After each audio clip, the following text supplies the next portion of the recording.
ਆ ਜਿਹੜੀ ਸਰਕਾਰ ਅੱਜ ਦੇ ਦਿਨ ਆ ਚੋਰਾਂ ਦੀ ਸਰਕਾਰ ਹੈ। ਆ ਕਹਿੰਦੇ ਹੈ ਕਿ ਅਸੀਂ ਮੈਂਬਰਸ਼ਿਪ ਤਾਂ ਰੱਦ ਕੀਤੀ ਹੈ ਕਿਉਂਕਿ ਮੋਦੀ ਨੂੰ ਚੋਰ ਕਿਹਾ ਸੀਗਾ। ਤੁਸੀਂ ਐਂ ਦੱਸੋ, ਚੋਰ ਨੂੰ ਚੋਰ ਨਹੀਂ ਕਹਿਣਾ, ਹੋਰ ਕੀ ਕਹਿਣਾ? ਚੋਰ ਦੇ ਨਾਲ ਆ ਭ੍ਰਸ਼ਟਾਚਾਰੀ ਵੀ ਹੈ, ਬਲਾਤਕਾਰੀ ਵੀ ਹੈ, ਹੋਰ ਵੀ 2 ਨੰਬਰ ਦੇ ਕੰਮ ਹੈ। ਇਹ ਗੱਲ ਕਹੀ ਸੀਗੀ ਕਿ ਨੀਰਵ ਮੋਦੀ ਔਰ ਜਿਹੜੇ ਤੁਹਾਡੇ ਲਲਿਤ ਮੋਦੀ ਦੇ ਖਿਲਾਫ ਔਰ ਹੋਰ ਜਿਹੜੇ ਲੋਕ ਸੀਗੇ, ਕਿਉਂਕਿ ਜਿਹੜੀ ਇਸ ਟਾਈਮ ਤੇ ਮੌਜੂਦਾ ਸਰਕਾਰ ਹੈ, ਇਹਨਾਂ ਨੇ ਗੱਲਾਂ ਕੀਤੀਆਂ ਸੀਗੀਆਂ ਕਿ ਜਿੰਨੇ ਵੀ ਲੋਕੀ ਜਿਹੜਾ ਪੈਸਾ ਲੈ ਕੇ ਦੇਸ਼ ਤੋਂ ਬਾਹਰ ਭੱਜ ਕੇ ਗਏ ਆ, ਆਪਾਂ ਉਹਨਾਂ ਨੂੰ ਵਾਪਸ ਲਿਆਵਾਂਗੇ। ਅੱਜ 8 ਸਾਲ 9 ਸਾਲ ਹੋ ਗਏ ਆ, ਤੇ ਹੁਣ ਦੱਸੋ ਕਿਹੜਾ ਬੰਦਾ ਵਾਪਸ ਮੁੜ ਕੇ ਆਇਆ? ਸਾਰਿਆਂ ਨੇ ਆਪੋ ਆਪਣੀਆਂ ਜਿਹੜੀਆਂ ਸਮੱਸਿਆਵਾਂ ਉਹਨਾਂ ਦੇ ਨਾਲ ਸਾਂਝੀਆਂ ਕੀਤੀਆਂ ਔਰ ਉਹਨਾਂ ਦੇ ਉੱਪਰ ਪਰਚੇ ਉਹ ਕਰ ਰਹੇ ਆ ਵੀ ਇਹਨਾਂ ਨੇ ਜੀ ਕਿਸੇ ਇੱਕ ਧਰਮ ਨੂੰ, ਇੱਕ ਮਜ਼ਹਬ ਨੂੰ, ਇੱਕ ਜਾਤੀ ਨੂੰ ਇਹਨਾਂ ਨੇ ਚੋਰ ਕਿਹਾ। ਤੇ ਭਾਈ ਜਿਹੜਾ ਚੋਰ ਹੈ ਉਹਨੂੰ ਚੋਰ ਹੀ ਕਹਿਣਾ ਹੈ, ਉਹਨੂੰ ਕਦੇ ਆਪਾਂ ਸਾਥ ਤਾਂ ਨਹੀਂ ਕਹਿ ਸਕਦੇ। ਕੁਛ ਲੇਡੀਜ਼ ਨੇ ਉਹਨਾਂ ਨੂੰ ਇਹ ਗੱਲ ਦੱਸੀ ਵੀ ਸਾਡੇ ਨਾਲ ਕਿਤੇ ਧੱਕਾ ਹੋਇਆ, ਕਿਤੇ ਬਲਾਤਕਾਰ ਹੋਇਆ, ਔਰ ਉਸ ਦਾ ਵੀ ਪਰਚਾ ਰਾਹੁਲ ਗਾਂਧੀ ਦੇ ਉੱਪਰ ਕੀਤਾ ਕਿ ਤੁਸੀਂ ਆ ਕੇ ਇੱਥੇ ਤਰੀਕਾਂ ਭਗਤੋ। ਜਿਹੜਾ ਬੀਜੇਪੀ ਦੀ ਸਰਕਾਰ ਉੱਚੇ ਹੱਥਕੰਡੇ ਵਰਤ ਕੇ ਜਿਹੜਾ ਦੇਸ਼ ਦੇ ਸਾਡੇ ਲੋਕਾਂ ਦੀ ਆਵਾਜ਼ ਨੂੰ ਦਬਾਉਣ ਦੀ ਕੋਸ਼ਿਸ਼ ਕੀਤੀ ਜਾ ਰਹੀ ਹੈ।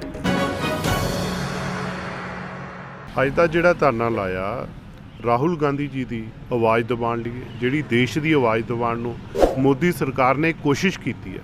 ਰਾਹੁਲ ਗਾਂਧੀ ਜੀ ਦੀ ਜਿਹੜੀ ਲੋਕ ਸਭਾ ਦੀ ਮੈਂਬਰਸ਼ਿਪ ਰੱਦ ਕੀਤੀ ਹੈ, ਉਹਦੇ ਖਿਲਾਫ ਲਾਇਆ ਗਿਆ। ਪਰ ਆ ਧਰਨੇ ਦਾ ਮਕਸਦ ਧਰਨਾ ਨਹੀਂ ਹੈ, ਸੱਤਿਆਗ੍ਰਹਿ ਹੈ। ਕਿਸੇ ਟਾਈਮ ਮਹਾਤਮਾ ਗਾਂਧੀ ਜੀ ਨੇ ਸੱਤਿਆਗ੍ਰਹਿ ਦੇ ਥਰੂ ਸਾਡੇ ਦੇਸ਼ ਨੂੰ ਆਜ਼ਾਦੀ ਦਵਾਈ ਸੀ, ਦੇਸ਼ ਸਾਡਾ ਇਕੱਠਾ ਕੀਤਾ ਸੀ। ਉਸੇ ਸੱਤਿਆਗ੍ਰਹਿ ਦੀ ਲੋੜ ਦੁਬਾਰਾ ਤੋਂ ਸਾਨੂੰ ਭਾਰਤ ਵਿੱਚ ਪੈ ਗਈ, ਕਿਉਂਕਿ ਸਾਨੂੰ ਫਿਰ ਵੰਡਣ ਦੀ ਰਾਜਨੀਤੀ ਹੋ ਰਹੀ ਹੈ। ਭ੍ਰਸ਼ਟਾਚਾਰੀ ਲੋਕਾਂ ਨੂੰ ਅੱਗੇ ਕੀਤੇ ਜਾਂਦਾ, ਚੋਰਾਂ ਦਾ ਰਾਜ ਦੁਬਾਰਾ ਤੋਂ ਚੱਲ ਪਿਆ। ਦੁਬਾਰਾ ਤੋਂ ਫਿਰ ਆ ਸੱਤਿਆਗ੍ਰਹਿ ਦੀ ਲੋੜ ਹੈ। ਮੈਂ ਸਾਰੇ ਦੇਸ਼ ਵਾਸੀਆਂ ਨੂੰ ਅਪੀਲ ਕਰਦਾ ਕਿ ਆਪਣੇ ਘਰੋਂ ਬਾਹਰ ਨਿਕਲੋ। ਅਗਰ ਅਸੀਂ ਅੱਜ ਮੋਦੀ ਸਰਕਾਰ ਦੇ ਖਿਲਾਫ ਆਪਣੀ ਆਵਾਜ਼ ਬੁਲੰਦ ਨਾ ਕੀਤੀ ਔਰ ਇਹਦੇ ਵਿੱਚ ਪਾਰਟੀਬਾਜ਼ੀ ਤੋਂ ਉੱਪਰ ਉੱਠ ਕੇ ਸਾਰੇ ਜਣੇ ਬਾਹਰ ਆਓ, ਤਾਂ ਅਸੀਂ ਕਿਤੇ ਇਕੱਠੇ ਰਹਿ ਜਾਵਾਂਗੇ, ਤਾਂ ਸਾਡੀ ਡੈਮੋਕ੍ਰੇਸੀ ਬਚ ਜਾਊਗੀ। ਨਹੀਂ, ਆਉਣ ਵਾਲਾ ਸਮਾਂ ਬੜਾ ਭਿਆਨਕ ਆਉਣਾ। ਆ ਜਿਹੜੀ ਸਰਕਾਰ ਅੱਜ ਦੇ ਦਿਨ ਆ ਚੋਰਾਂ ਦੀ ਸਰਕਾਰ ਹੈ। ਆ ਕਹਿੰਦੇ ਹੈ ਕਿ ਅਸੀਂ ਮੈਂਬਰਸ਼ਿਪ ਤਾਂ ਰੱਦ ਕੀਤੀ ਹੈ ਕਿਉਂਕਿ ਮੋਦੀ ਨੂੰ ਚੋਰ ਕਿਹਾ ਸੀਗਾ। ਤੁਸੀਂ ਐਂ ਦੱਸੋ, ਚੋਰ ਨੂੰ ਚੋਰ ਨਹੀਂ ਕਹਿਣਾ, ਹੋਰ ਕੀ ਕਹਿਣਾ? ਚੋਰ ਦੇ ਨਾਲ ਆ ਭ੍ਰਸ਼ਟਾਚਾਰੀ ਵੀ ਹੈ, ਬਲਾਤਕਾਰੀ ਵੀ ਹੈ, ਹੋਰ ਵੀ 2 ਨੰਬਰ ਦੇ ਕੰਮ ਹੈ। ਔਰ ਅਸਲ ਵਿੱਚ ਜਿਹੜਾ ਇਹਨਾਂ ਨੇ ਮੈਂਬਰਸ਼ਿਪ ਰੱਦ ਕੀਤੀ ਆ ਰਾਹੁਲ ਗਾਂਧੀ ਜੀ ਦੀ ਮੈਂਬਰਸ਼ਿਪ ਨਹੀਂ ਰੱਦ ਕੀਤੀ। ਦੇਸ਼ ਇੱਕ ਆਵਾਜ਼ ਵਿੱਚ ਇਹਨਾਂ ਨੂੰ ਆ ਪੁੱਛਦਾ ਪਿਆ ਕਿ ਜਿਹੜਾ 20,000 ਕਰੋੜ ਰੁਪਇਆ ਸ਼ੈਲ ਕੰਪਨੀਆਂ ਦੇ ਥਰੂ ਅਡਾਨੀ ਗਰੁੱਪ ਵਿੱਚ ਲੱਗਿਆ ਹੋਇਆ, ਉਹ ਪੈਸਾ ਕਿਹਨਾਂ ਦਾ? ਇਹਨਾਂ ਨੂੰ ਡਰ ਹੈ ਕਿ ਕਿਤੇ ਇਹਨਾਂ ਦਾ ਜਿਹੜਾ ਭ੍ਰਸ਼ਟਾਚਾਰ ਹੈ, ਜਿਹੜੀ ਇਹਨਾਂ ਦੀ ਚੋਰੀ ਆ, ਲੋਕਾਂ ਦੇ ਅੱਗੇ ਨਾ ਆ ਜਾਵੇ। ਇਸ ਕਰਕੇ ਆਵਾਜ਼ ਦਬਾਉਣ ਲਈ ਇਹਨਾਂ ਨੇ ਪਾਰਲੀਮੈਂਟ ਤੋਂ ਬਾਹਰ ਕੱਢਿਆ। ਪਰ ਮੈਂ ਤੁਹਾਨੂੰ ਸਾਰਿਆਂ ਨੂੰ ਦੱਸਿਆ ਚਾਹੁੰਦਾ, ਪਰਮਾਤਮਾ ਦੀ ਬੜਾ ਕਿਰਪਾ ਹੈ। ਆ ਆਵਾਜ਼ ਅਗਰ ਬੰਦ ਕਰਨ ਦੀ ਕੋਸ਼ਿਸ਼ ਕੀਤੀ ਆ, ਆਵਾਜ਼ 100 ਗੁਣਾ ਹੋ ਕੇ ਲੋਕਾਂ ਦੇ ਕੰਨਾਂ ਤੱਕ ਪਹੁੰਚਦੀ ਪਈ ਹੈ। ਦੇਸ਼ ਵਿਦੇਸ਼ ਵਿੱਚ ਅੱਜ ਦੇ ਦਿਨ ਆਹੀ ਚਰਚਾ ਹੁੰਦੀ ਪਈ ਹੈ ਕਿ ਮੋਦੀ ਚੋਰ ਹੈ ਔਰ ਸਾਰਿਆਂ ਨੂੰ ਪਤਾ ਉਹ ਚੋਰ ਹੈ। ਆਉਣ ਵਾਲੇ ਸਮੇਂ ਵਿੱਚ ਅੱਜ ਤਾਂ ਅਸੀਂ ਇੱਥੇ ਧਰਨਾ ਦਿੱਤਾ, ਸੱਤਿਆਗ੍ਰਹਿ ਕੀਤੇ, ਅਗਰ ਸਾਨੂੰ ਜੇਲ੍ਹ ਭਰੋ ਅੰਦੋਲਨ ਚਲਾਉਣ ਦੀ ਲੋੜ ਪਈ ਜਾਂ ਹੋਰ ਵੀ ਕੋਈ ਤਰੀਕਾ ਅਪਣਾਉਣਾ ਪਿਆ, ਸਾਰਾ ਦੇਸ਼ ਇਕੱਠਾ ਹੋ ਕੇ ਅੱਜ ਮੋਦੀ ਦੇ ਖਿਲਾਫ ਆਪਣੀ ਆਵਾਜ਼ ਬੁਲੰਦ ਕਰ ਲਾਂਗੇ। ਅੱਜ ਆਪਾਂ ਸਾਰੇ ਇੱਥੇ ਆਪਣੇ ਜ਼ਿਲ੍ਹੇ ਹੈੱਡਕੁਆਟਰ 'ਚ ਇਕੱਤਰ ਹੋਏ ਹਾਂ ਔਰ ਸਾਡਾ ਇੱਥੇ ਜਿਹੜੀ ਡੈਮੋਨਸਟ੍ਰੇਸ਼ਨ, ਜਿਹੜਾ ਰੋਸ ਧਰਨਾ, ਇਸ ਕਰਕੇ ਹੈ ਕਿਉਂਕਿ ਪਿਛਲੇ ਦਿਨੀ ਰਾਹੁਲ ਗਾਂਧੀ ਜੀ ਨੂੰ ਜਿਸ ਤਰੀਕੇ ਨਾਲ ਪਾਰਲੀਮੈਂਟ ਤੋਂ ਡਿਸਕੁਆਲੀਫਾਈ ਕੀਤਾ ਗਿਆ, ਮੈਂ ਸਮਝਦਾ ਕਿ ਬੜੀ ਹਸ਼-ਹਸ਼ ਮੈਨਰ ਨਾਲ, ਤੇਜ਼ੀ ਨਾਲ ਜਿਹੜਾ ਇਹ ਫੈਸਲਾ ਲਿਆ ਗਿਆ। ਉਹਨਾਂ ਦਾ ਜਿਹੜਾ ਕੋਈ ਪੁਰਾਣਾ ਕੇਸ ਚੱਲ ਰਿਹਾ ਸੀ, ਜਿਹਦੇ ਵਿੱਚ ਜਿਹੜੀ ਸਭ ਤੋਂ ਲੋਅਰ ਕੋਰਟ ਆ, ਉਹਦੇ ਵੱਲੋਂ ਜਿਹੜਾ ਫੈਸਲਾ 2 ਸਾਲ ਦੀ ਉਹਨਾਂ ਨੂੰ ਸਜ਼ਾ ਸੁਣਾਈ ਗਈ। ਹਾਲੇ ਕਿ ਛੋਟੀ ਅਦਾਲਤ ਤੋਂ ਬਾਅਦ ਉਹਨਾਂ ਕੋਲ ਆਪਸ਼ਨਸ ਅਵੇਲੇਬਲ ਹੈ ਹਾਇਰ ਕੋਰਟ ਵਿੱਚ ਅਪੀਲ ਕਰਨ ਦਾ, ਜਿਹੜਾ ਕਿ ਉਹ ਕਰੂਗੇ ਵੀ। ਪਰ ਉਸ ਗੱਲ ਨੂੰ ਮੁੱਖ ਰੱਖਦੇ ਹੋਏ ਸ਼ਾਇਦ ਸੈਂਟਰ ਦੀ ਗਵਰਨਮੈਂਟ ਨੂੰ ਕਿਸੇ ਗੱਲ ਦੀ ਘਬਰਾਹਟ ਸੀਗੀ, ਜਿਹਦੇ ਕਰਕੇ ਉਹਨਾਂ ਨੇ ਇਮੀਡੀਏਟਲੀ ਆਰਡਰ ਆਉਣ ਤੋਂ ਬਾਅਦ 24 ਘੰਟਿਆਂ 'ਚ, 1 ਦਿਨ ਦੇ ਸਮੇਂ 'ਚ ਹੀ ਜਿਹੜਾ ਉਹਨਾਂ ਨੂੰ ਡਿਸਕੁਆਲੀਫਾਈ ਕਰ ਦਿੱਤਾ ਗਿਆ। ਔਰ ਮੈਂ ਸਮਝਦਾ ਕਿ ਟੋਟਲੀ ਸਾਡੇ ਦੇਸ਼ ਦੀ ਡੈਮੋਕ੍ਰੇਸੀ ਦੇ ਵਾਸਤੇ ਇੱਕ ਬਹੁਤ ਖਤਰੇ ਵਾਲੀ ਗੱਲ ਆ, ਕਿਉਂਕਿ ਅੱਜ ਰਾਹੁਲ ਗਾਂਧੀ ਜੀ ਹੈ, ਕੱਲ੍ਹ ਨੂੰ ਕੋਈ ਹੋਰ ਹੋਊਗਾ। ਇਹ ਇੱਕ ਤਰ੍ਹਾਂ ਦਾ ਡਿਕਟੇਟਰਸ਼ਿਪ ਵਾਲੀ ਗੱਲ ਹੋ ਗਈ ਆ। ਔਰ ਮੈਂ ਸਮਝਦਾ ਕਿ ਕਿਤੇ ਨਾ ਕਿਤੇ, ਕਿਉਂਕਿ ਭਾਰਤ ਜੋੜੋ ਯਾਤਰਾ ਜਦ ਰਾਹੁਲ ਗਾਂਧੀ ਜੀ ਨੇ ਕੀਤੀ ਸੀ, ਕਾਫੀ ਬੜੇ ਪੱਧਰ ਤੇ ਇਸ ਮੁਲਕ ਦੇ ਲੋਕ, ਬੁੱਧੀਜੀਵੀ ਲੋਕ, ਉਹਨਾਂ ਨਾਲ ਇਸ ਯਾਤਰਾ ਦੇ ਵਿੱਚ ਆਪਣੇ ਸ਼ਾਮਿਲ ਵੀ ਹੋਏ ਸੀ। ਸਾਨੂੰ ਕਈ ਵਾਰੀ ਉਹ ਦੇਖਣ ਨੂੰ ਵੀ ਮਿਲਿਆ ਕਿਹੜੇ ਕਿਹੜੇ ਲੋਕ ਉਹਨਾਂ ਦੇ ਨਾਲ, ਚੰਗੇ ਜਿਹੜੇ ਇਨਸਾਨ, ਜਿੱਦਾਂ ਆਪਣੇ RBI ਦਾ ਜਿਹੜੇ ਫਾਰਮਰ ਗਵਰਨਰ ਸੀਗੇ, ਉਹ ਵੀ ਨਾਲ ਉਹਨਾਂ ਦੇ ਨਾਲ ਸ਼ਾਮਿਲ ਹੋਏ ਸੀ, ਜਿਹੜੇ ਕਿ ਸਾਰੀ ਗੱਲਾਂ ਨੂੰ ਸਮਝਦੇ ਆ ਕਿ ਜਿਸ ਤਰੀਕੇ ਨਾਲ ਜਿਹੜੇ ਮੁੱਦਿਆਂ ਨੂੰ ਉਹ ਚੱਕਦੇ ਆਏ ਆ ਕਿ ਅਡਾਨੀ, ਅੰਬਾਨੀ ਔਰ ਜਿਹੜੇ ਕੁਝ ਇਸ ਮੁਲਕ ਵਿੱਚ ਜਿਹੜੇ ਤਕੜੇ ਲੋਕ ਆ, ਉਹਨਾਂ ਨੂੰ ਸਰਕਾਰ ਵੱਲੋਂ ਹੋਰ ਜਿਹੜਾ ਤਾਕਤ ਦਿੱਤੀ ਜਾ ਰਹੀ ਹੈ, ਉਹਨਾਂ ਨੂੰ ਹੋਰ ਉਹਨਾਂ ਦੀ ਹੈਲਪ ਕੀਤੀ ਜਾ ਰਹੀ ਹੈ, ਔਰ ਕੁਝ ਚੁਣੇ ਹੋਏ ਲੋਕਾਂ ਨੂੰ ਜਿਸ ਤਰੀਕੇ ਨਾਲ out of the line favour ਦਿੱਤੇ ਜਾ ਰਹੇ ਆ। ਜੋ ਤੁਸੀਂ ਪੁਰਾਣਾ ਰਿਕਾਰਡ ਕਰ ਲਓ, ਅਡਾਨੀ ਸਾਹਿਬ ਸਰਕਾਰ ਬਣਨ ਤੋਂ ਪਹਿਲਾਂ 2014 ਤੋਂ ਪਹਿਲਾਂ ਮੇਰੇ ਖਿਆਲ 600 ਸਮਥਿੰਗ ਰਿਚੈਸਟ ਪਰਸਨ ਸੀਗੇ, ਤੇ ਹੁਣ ਦੁਨੀਆ ਦੇ ਸਭ ਤੋਂ ਅਮੀਰ ਵੀ ਬਣ ਗਏ। ਹਾਲੇ 10 ਸਾਲ ਵੀ ਨਹੀਂ ਹੋਏ।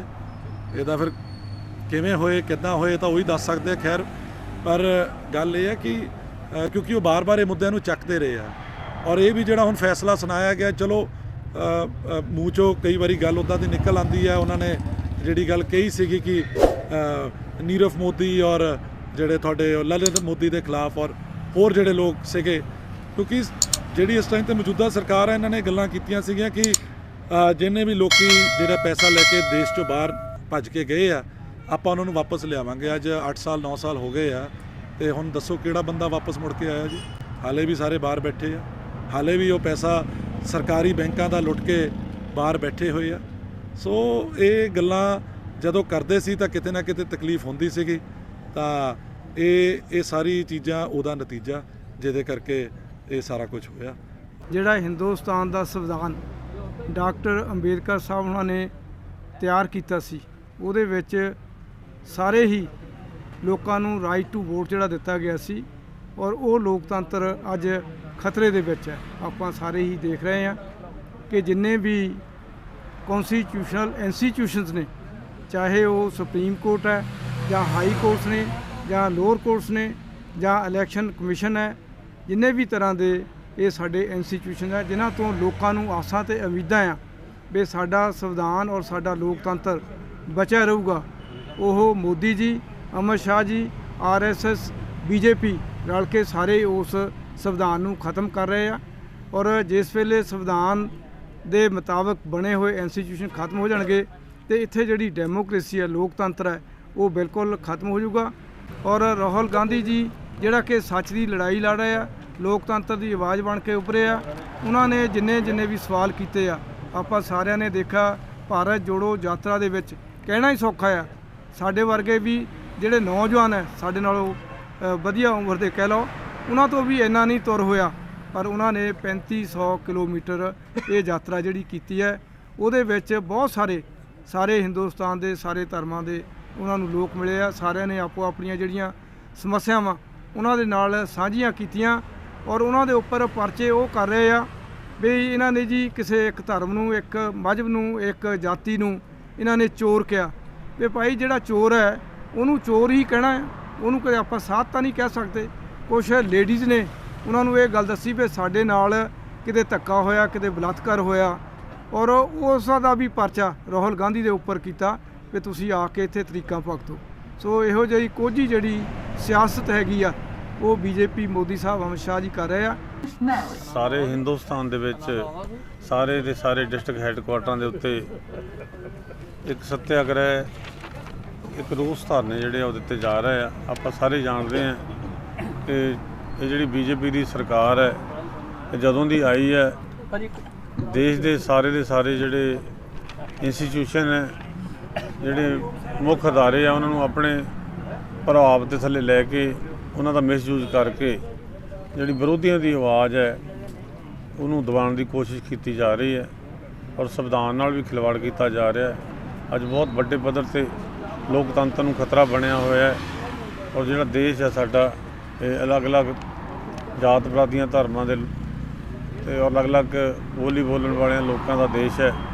ਇੱਕ ਗੁਲਦਸਤਾ ਹੈ ਜਿਹਨੂੰ ਇਕੱਠਾ ਰੱਖਣ ਦੀ ਬਹੁਤ ਜ਼ਿਆਦਾ ਜ਼ਰੂਰਤ ਹੈ।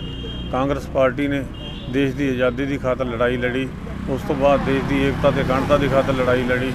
ਦੇਸ਼ ਦੀਆਂ ਦਰਪੇਸ਼ ਜਿਹੜੀਆਂ ਸਮੱਸਿਆਵਾਂ ਆਈਆਂ ਆਜ਼ਾਦੀ ਤੋਂ ਬਾਅਦ, ਉਹਦੇ ਖਿਲਾਫ ਵੀ ਅਲੱਗ-ਅਲੱਗ ਟਾਈਮ ਦੇ ਉੱਤੇ ਅਲੱਗ-ਅਲੱਗ ਸਮੇਂ ਦੇ ਉੱਤੇ ਦੇਸ਼ ਦੇ ਸਾਡੇ ਲੀਡਰਾਂ ਨੇ, ਕਾਂਗਰਸ ਪਾਰਟੀ ਦੇ ਲੀਡਰਾਂ ਨੇ ਦੇਸ਼ ਨੂੰ ਦੀ ਬਿਹਤਰੀ ਲਈ, ਦੇਸ਼ ਨੂੰ ਅੱਗੇ ਵਧਾਉਣ ਲਈ ਕੰਮ ਕੀਤਾ ਹੈ, ਲੜਾਈ ਲੜੀ ਹੈ। ਔਰ ਅੱਜ ਜਿਹੜਾ ਬੀਜੇਪੀ ਦੀ ਸਰਕਾਰ ਪੁੱਛੇ ਹੱਥ ਕੰਡੇ ਵਰਤ ਕੇ ਜਿਹੜਾ ਦੇਸ਼ ਦੇ ਸਾਡੇ ਲੋਕਾਂ ਦੀ ਆਵਾਜ਼ ਨੂੰ ਦਬਾਉਣ ਦੀ ਕੋਸ਼ਿਸ਼ ਕੀਤੀ ਜਾ ਰਹੀ ਹੈ ਔਰ ਦੇਸ਼ ਦੇ ਜਿਹੜੇ ਫਾਈਨੈਂਸ਼ੀਅਲ ਅਦਾਰੇ ਹੈ, ਇੰਸਟੀਟਿਊਸ਼ਨ ਹੈ, ਉਹਨਾਂ ਨੂੰ ਕੁਛ ਆਪਣੇ ਦੋਸਤਾਂ ਕੋਲ ਗਿਰਵੀ ਰੱਖ ਰਹੀ ਹੈ। ਉਹਨਾਂ ਦੇ ਤੋਂ ਬਚਾਉਣ ਲਈ ਅੱਜ ਦੇਸ਼ ਨੂੰ, ਉਹਨਾਂ ਤੋਂ ਦੇਸ਼ ਨੂੰ ਬਚਾਉਣ ਲਈ ਅੱਜ ਸਾਰਿਆਂ ਨੂੰ ਇਕੱਠੇ ਹੋ ਕੇ ਲੜਾਈ ਲੜਨ ਦੀ ਲੋੜ ਹੈ। ਮੈਂ ਸਮੂਹ ਉਹ ਲੋਕ ਜਿਹੜੇ ਦੇਸ਼ ਨੂੰ ਪਿਆਰ ਕਰਦੇ ਉਹਨਾਂ ਨੂੰ ਸਾਰਿਆਂ ਨੂੰ ਅਪੀਲ ਕਰਦਾ ਕਿ ਅੱਜ ਇੱਕ ਲਹਿਰ ਬਣਾਉਣ ਦੀ ਲੋੜ ਹੈ, ਤਾਂ ਕਿ ਜਿਸ ਤਰ੍ਹਾਂ ਦੇਸ਼ ਨੂੰ ਆਜ਼ਾਦ ਕਰਾਇਆ ਸੀਗਾ ਉਸ ਵੇਲੇ ਅੰਗਰੇਜ਼ਾਂ ਤੋਂ, ਉਸੇ ਤਰ੍ਹਾਂ ਹੀ ਇਹ ਜਿਹੜੀ ਬੀਜੇਪੀ ਦੀ ਸਰਕਾਰ ਹੈ, ਬੀਜੇਪੀ ਦੇ ਲੋਕ ਹੈ ਜਿਹੜੇ ਦੇਸ਼ ਨੂੰ ਗਿਰਾਵਟ ਵੱਲ ਲੈ ਕੇ ਜਾ ਰਹੇ ਨੇ, ਉਹ ਤੋਂ ਬਚਾਉਣ ਲਈ ਆਪਾਂ ਨੂੰ ਇਕੱਠੇ ਹੋ ਕੇ ਜਿਹੜਾ ਹਮਲਾ ਮਾਰਨਾ ਚਾਹੀਦਾ। ਜੈ ਹਿੰਦ।